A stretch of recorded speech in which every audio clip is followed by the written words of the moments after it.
Assalamualaikum warahmatullahi wabarakatuh. Messing with my head again. You had your heart set on me, but these feels they come and go. Ferdinand Magellan adalah seorang penjelajah Portugis. Ia lahir di Sabrosa, di Portugal Utara, dan melayani Raja Charles I dari Spanyol dalam rute pencarian ke arah barat menuju Kepulauan Rempah-Rempah atau Kepulauan Maluku. Why do I, baby, why do I love the way you are? We always leave me. Magellan adalah orang pertama yang berlayar dari Eropa ke barat menuju Asia, orang Eropa pertama yang melayari Samudra Pasifik, dan orang pertama yang memimpin ekspedisi yang bertujuan mengelilingi dunia. Meskipun Magellan sendiri tewas terbunuh oleh Datuk Lapu-Lapu di Filipina dalam persinggahannya di Hindia Timur sebelum menuju Eropa. 18 anggota kru dan armadanya berhasil kembali ke Spanyol pada tahun 1522 setelah mengelilingi dunia. Ia gagal mencapai tujuannya mengelilingi bumi tanpa henti dan diteruskan oleh Juan Sebastiano Elcano. Pelayaran Magellan tergolong sebagai prestasi navigasi yang paling berani sepanjang masa. Pelayaran Magellan merupakan tonggak sejarah abad penjelajahan yang agung. Abad yang diwarnai keberanian dan ketakutan, kegembiraan dan tragedi. Sungguh mendebarkan untuk memperhatikan kisah pria yang luar biasa ini, membuka pintu dunia serta penjelajahannya yang bersejarah. Ferdinand Magellan sejak remaja ia sudah mengabdi untuk kerajaan Portugis. Magellan muda mengagumi Christopher Columbus, pelaut legendaris yang mampu mencapai benua Amerika pada tahun 1492. Magellan pun berniat mengikuti jejak idolanya itu. Ferdinand Magellan adalah seorang pelaut Portugis yang handal. Ia memiliki keinginan untuk mengelilingi dunia dengan menggunakan kapal. Ia kemudian meminta dukungan dari kerajaan Portugis untuk membiayai perjalanan itu. Ferdinand Magellan, seorang penjelajah Portugis, dianggap sebagai pengeliling dunia pertama kali oleh bangsa Eropa. Pria dengan nama Portugis Ferraro de Magalhães itu melakukan perjalanan ekspedisinya keliling dunia pada tahun 1519. Perjalanan Ferdinand Magellan memerlukan waktu yang cukup lama. Ada saatnya mereka kehabisan bahan makanan dan harus mengisi perbekalan. Rombongannya terdiri dari 5 kapal dengan 270 awak kapal itu tidak selalu berada di laut.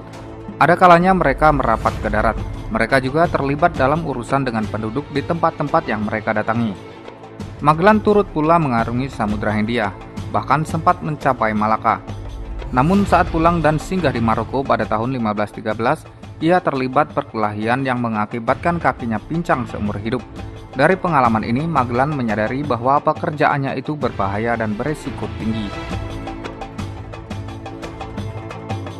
Rombongan Magellan menyusuri perairan sepanjang benua Afrika bagian barat.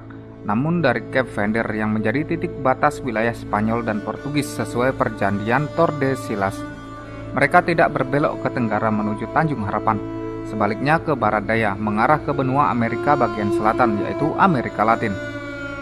Berlabuh sejenak di Brazil dan Argentina, juga sempat terjebak di selat yang terletak di ujung selatan benua Amerika.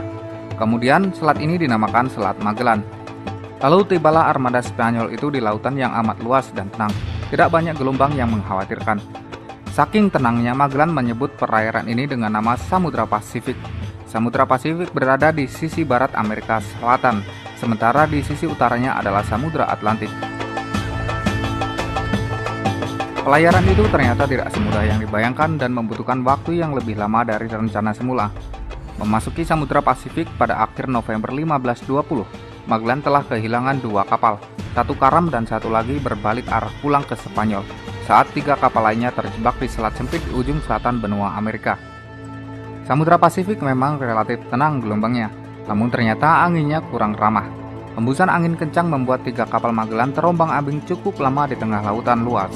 Stok makanan pun habis seperti yang dikisahkan Pigafetta. Pada 6 Maret 1521, mereka mencapai Kepulauan Mariana yang terletak di antara Hawaii dan Filipina. Sampai di sini 19 orang awak kapal tidak sanggup bertahan dan tewas karena terserang penyakit serta kelaparan.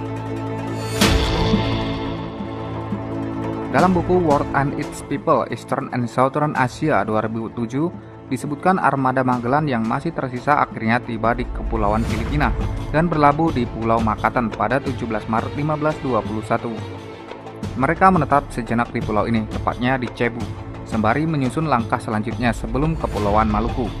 Juga mengumpulkan rempah-rempah serta barang-barang berharga lainnya. Semula warga lokal menyambut kehadiran orang-orang asing itu dengan baik. Bahkan Magellan sempat mengajak penduduk asli untuk memeluk agama Katolik. Namun situasi menjadi kurang menguntungkan ketika anak-anak buah Magellan mulai bersikap kasar dan memicu kemarahan suku-suku pribumi di Filipina. Terjadilah pertikaian kubu Magellan, hanya tersisa kurang dari 100 orang. Semula merasa besar kepala dan yakin menang lantaran punya persenjataan yang lebih lengkap dan canggih, Magellan akhirnya tewas terbunuh oleh Datuk Lapu-Lapu di Filipina, kepala suku dari Pulau Mactan, pada 27 April 1521 dalam persinggahannya di Hindia Timur sebelum menuju Eropa. 18 anggota kru dan armadanya berhasil kembali ke Spanyol pada tahun 1522 setelah mengelilingi bumi. Ada 18 orang yang lolos dari maut termasuk Pigafetta yang kemudian menuliskan kisah petualangan ini. Mereka yang selamat buru-buru meninggalkan Filipina melalui Borneo Utara, Maluku, Timor, lalu mengarungi Samudra Hindia menuju Tanjung Harapan, Afrika Selatan. Sebelum tiba di Spanyol, mereka inilah yang justru berhasil mengelilingi bumi seperti yang dicita-citakan Magellan. Pencapaian Magellan hingga ke Filipina yang dilanjutkan 18 orang yang selamat dari pembantaian dan sempat melintasi Kepulauan Maluku telah membuka jalan bagi orang-orang Eropa lainnya ke timur jauh. Dan pada periode setelahnya, kolonialisme bangsa-bangsa barat di Nusantara pun mulai berlangsung dan hingga berabad-abad lamanya. Perjalanan Magellan juga merombak peta dan buku geografi. Dia menjadi orang pertama yang menemukan selat, yang sekarang mengusung namanya dan menghubungkan lautan Atlantik dan Pasifik di ujung wilayah Amerika Selatan. Penjelajahan itu juga mengubah konsepsi manusia sendiri tentang kehidupan mereka di dunia. Bukan cuma sekedar geografi dan antropologi, hal itu menunjukkan sesuatu yang filosofis, bahwa semuanya ada dalam satu dunia. Karena sebelum perjalanan Magellan, banyak orang yang tidak mengetahui hal ini. Mereka tidak tahu bagaimana dunia terhubung, atau seberapa besar. Layaran Magellan juga berkontribusi pada pengetahuan warga Eropa mengenai alam semesta, serta menandai dunia eksplorasi angkasa luar dan astronomi sampai hari ini. Ketika melintasi Selat Magellan, penjelajah misalnya dapat mengamati dua galaksi yang terlihat dengan mata telanjang dari bumi bagian selatan, atau saat ini dikenal sebagai awan Magellan.